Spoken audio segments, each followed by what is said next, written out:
The narratives and depictions of European travelers provide a picture of the daily lives of the Greeks in Turkish-occupied areas, as do many local cottage industry products.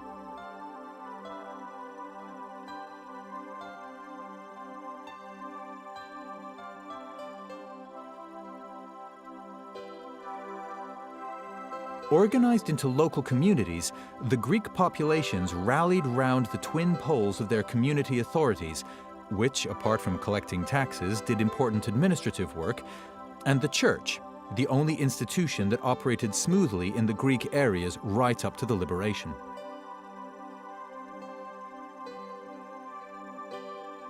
The church was the most important vehicle for historical continuity, thanks to the educational role it had exclusively assumed.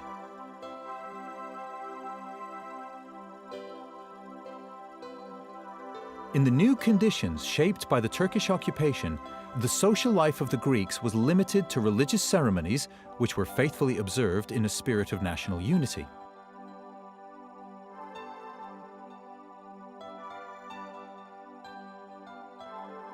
Patron saints were adopted in each area, the most common being St. George in mountain areas and St. Nicholas by the sea.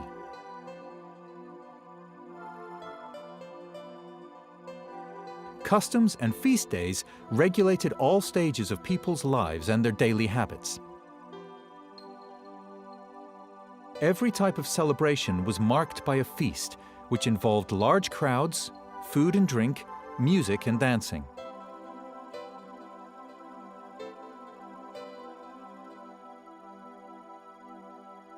These gatherings bound communities closer together and increased their sense of local identity. Musicians would accompany the dancing crowds on their instruments.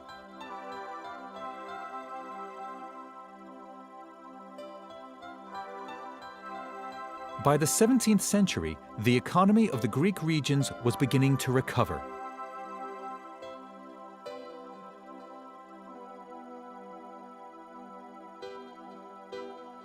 Livestock farming developed in the mountain regions at household, local, and large-scale nomadic level.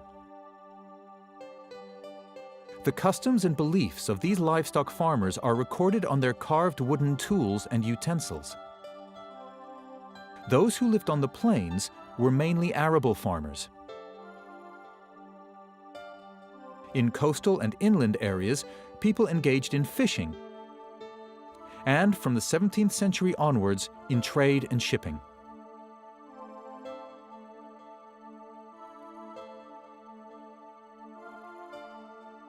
Many coastal cities developed into great maritime centers, and Greek mariners became highly sought after. Greeks were equally successful in overland trade, and flourishing Greek communities soon sprang up in the large cities of Europe and the Balkans.